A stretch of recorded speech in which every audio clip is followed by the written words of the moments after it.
Welcome to Women Leaders in Payments Month, where we highlight and celebrate the women shaping the future of payments and fintech through their leadership, insight, and impact. A special thank you to PayRock for sponsoring this year's series and for powering the continued advancement of women across our industry. Now, on to the show. Hello, everyone, and welcome to this Women Leaders in Payments Month episode. Today, I'm honored to have as our special guest Ann Berkmeier, the Chief Administrative Officer at Dash Solutions. So, Ann, thank you so much for being here and welcome to the show. Thank you so much for having me. So let's start with a little icebreaker. So if you could instantly become an expert in one non-work related skill or hobby, what would it be and why? 100%, I would be a DJ. I love music. I love to dance. I love the energy of a room full of people, having fun. I love curating an atmosphere, creating a vibe, and I always think about what people need next. So I've never done that professionally, done it a lot at my house, but definitely a DJ. Okay. No, I love this question because every single person that I've interviewed has a different answer. So it's so fun to hear the different answers. All right. Well, let's talk about your background and career journey a little bit. So give us a quick snapshot of your background, maybe where you grew up, what you studied, what led you into the world of payments. So I grew up in Alabama, like you, and also that's where Dash is based. So I, as a child, was very curious about how things worked. For a long time, I really wanted to be an architect. And as the internet started becoming part of everyday life, I became super fascinated with how websites, digital experiences were all built at the intersection of people and technology. And that led me to study computer science. I went to Vanderbilt University. And what I really loved about computer science was not the coding. I was not a great coder. But I love the logic. I love the patterns. I love solving complex problems and how all the pieces really fit together. I started my career at Accenture. I worked on systems migrations for a very large retail bank.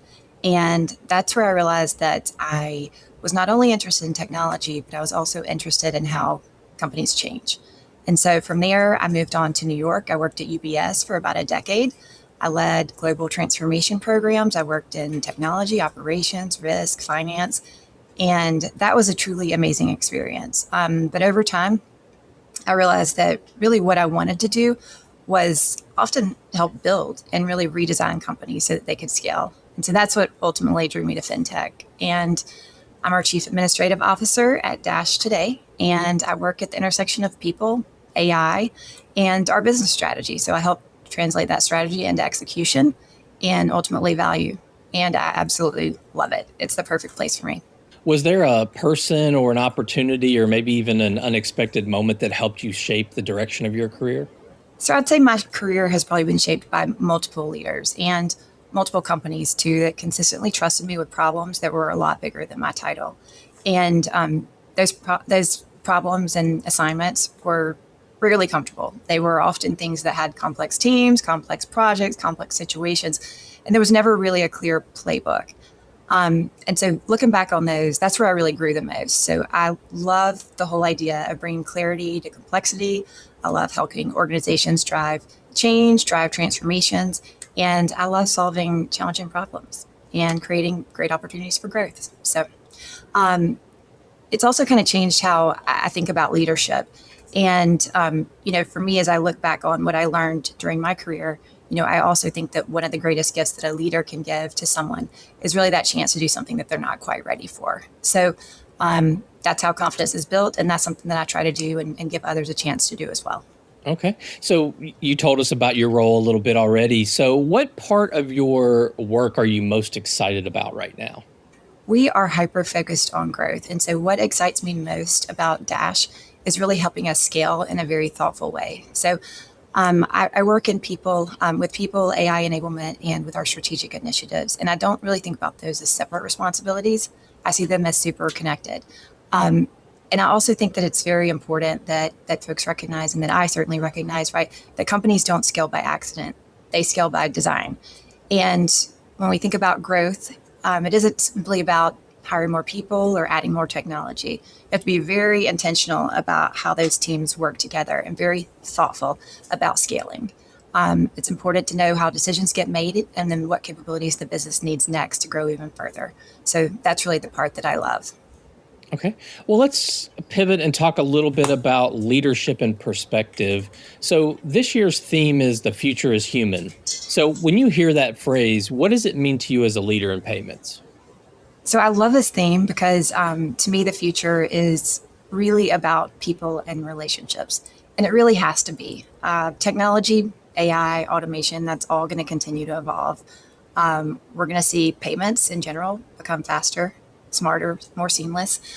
But our business is still built on our trust, relationships, and the value that we create for others. And so that's really because if you think about every transaction, behind every transaction, there's a person, a family, or a business that's really dependent upon that payment arriving accurately, securely, and on time.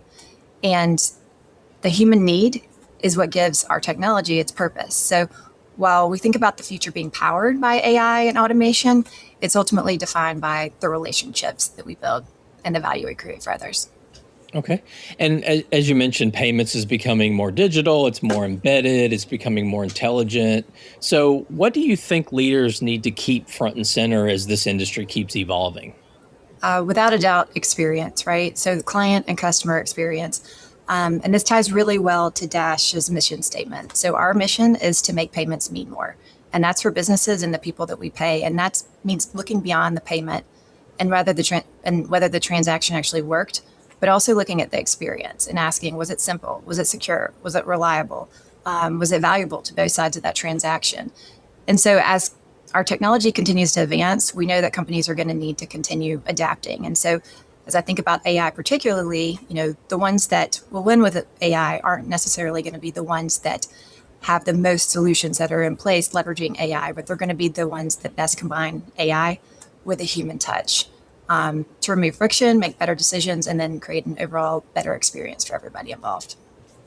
Okay. Well, what is something that you've learned about leadership that you wish you had understood maybe earlier in your career? My favorite leadership philosophy or mantra is everyone wants to be led. I think it's such an empowering thought. And it truly means everyone, right? Junior employees, experienced managers, executives, CEOs. People want to understand a problem. Well, they want to understand an opportunity. They want to know why it matters. They want to know where they're going. They want to know how they can help. So when I was early on in my career, I thought my job was kind of to solve every problem and to know all the answers. But today, it's very clear, right? My role is to understand the problem, frame it in terms people can understand, and design a way forward and get things moving. And my second favorite leadership principle is really don't let perfection get in the way of progress.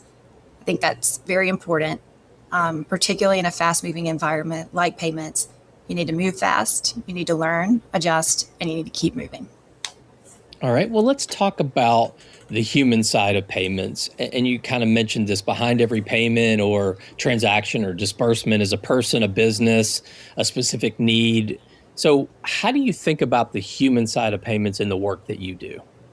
Well, it's easy to focus on the technology and on the speed, but a payment's usually something that's very important to somebody. So it could be a paycheck supporting a family, it could be a healthcare reimbursement, or it could be an employee being recognized for great performance at the office. So the human side of payments to me is just remembering that they aren't simply transactions.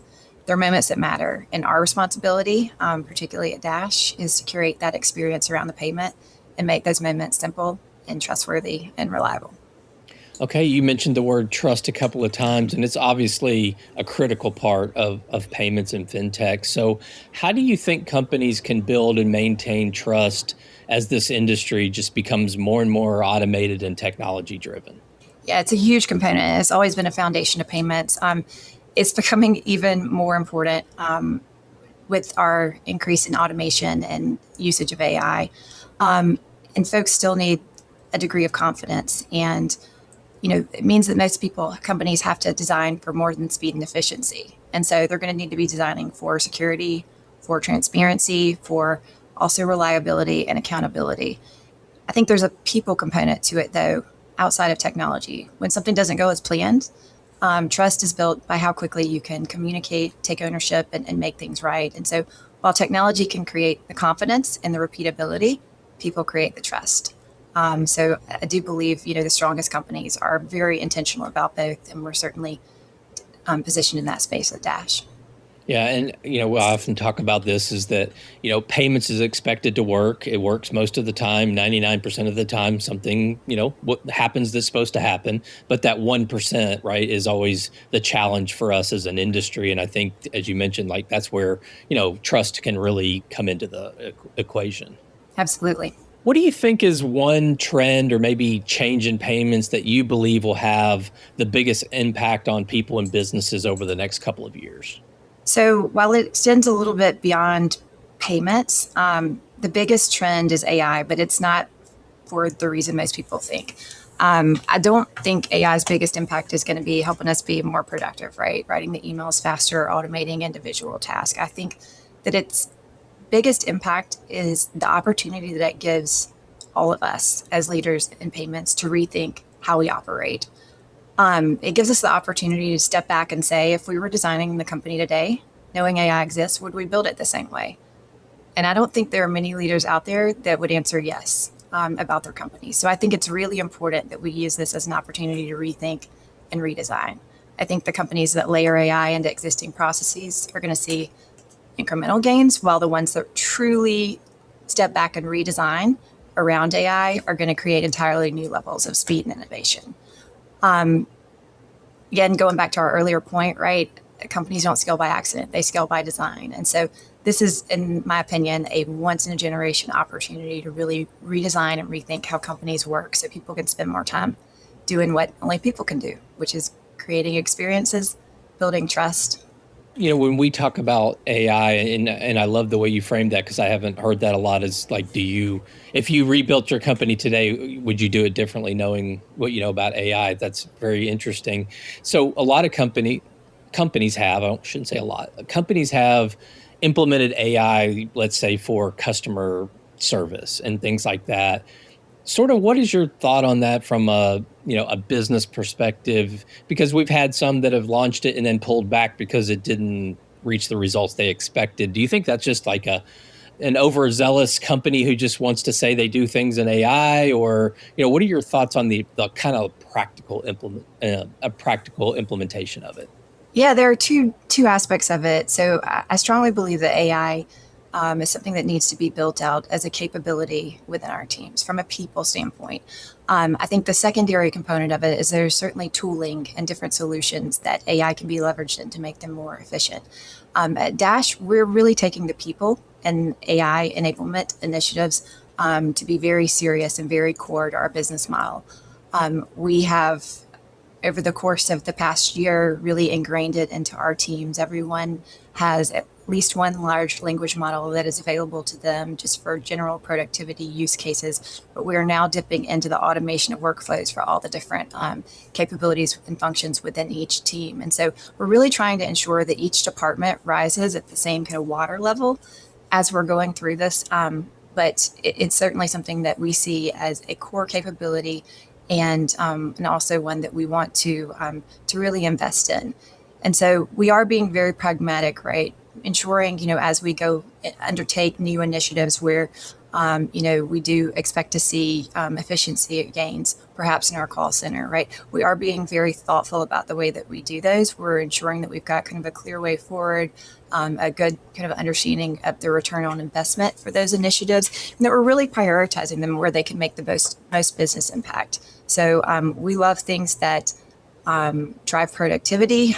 We love things that are able to drive cost savings, but we love things even more that are able to drive innovation and better experiences for our clients, partners, and our employees. Well, let's pivot a little bit and talk about mentorship and impact. So, who has influenced you along the way, whether it's directly or indirectly, and what did you learn from them? So I have been super lucky. I have always had great leaders. I think that may be an anomaly, but I feel very privileged. I've had leaders in consulting that really taught me the basics of how to break down complex problems and solve them. I've had leaders in banking that taught me how to operate at a very formal scale. And I've had leaders in fintech that taught me how quickly great companies need to evolve and change. And so every single one of those experiences, every single one of those leaders gave me a different perspective. And they've all kind of shaped the way that I approach leadership too. So the leaders that I admire most are the ones who have a clear vision. They can bring people together around a common goal. They can simplify complexity, and they can offer support and encouragement when things often feel uncertain. So that's had the biggest influence on me, and it's definitely the kind of leader that I want to be. Okay. Follow-on question. You've talked about these leaders, in which, a lot of ways is mentorship. So just curious, what are your thoughts on mentorship, and maybe, have you had, you've worked obviously at some very large companies, like formal mentorship programs versus more, hey, you got to take it on your own to form your own network and your own mentorship programs. So just your thoughts on mentorship as a whole. All of the above. So we at Dash actually run a formal mentorship program, but we also encourage our teams to really look for other relationships outside of that formal mentorship program. So I certainly have benefited in the past from both formal and informal, both being the mentor and the mentee. And then I second to that, I would say, a career coach is always a wonderful addition to a mentorship relationship as well. Well, what advice would you give to the next generation of women that are entering payments and fintech? Stay curious is always my number one. I'd also say that some of the most valuable opportunities in my career weren't things that I expected or things that I planned. And so I'd say, don't ever be afraid to raise your hand for a new opportunity or a new challenge. Something that's outside your job description, something that's outside your comfort zone. And then the most important thing is never, ever wait until you feel completely ready. Growth is almost always something that comes from confidence. So you can have all the preparation in the world, but I really do believe we need to get going. So follow up on that. I mean, there's been studies that have shown that, women are less likely to ask or raise their hand than men. So just curious your thoughts on that. How do you suggest they get out of their comfort zone? Well, I think it's a constant conversation, right? Of, showing an interest, showing a genuine curiosity, right? Also bringing and showcasing the skills you bring to the table.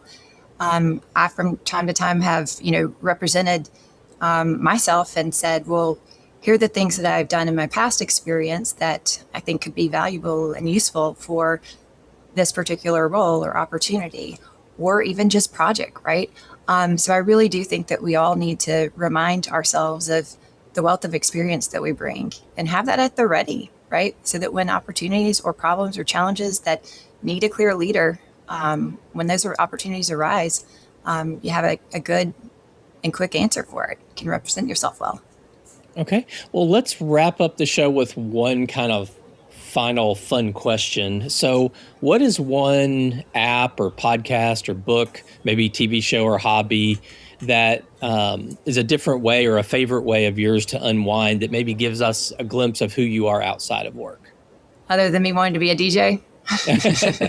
Which is a great one, by the way. Honestly, it's spending time with my family and friends at Lake Martin.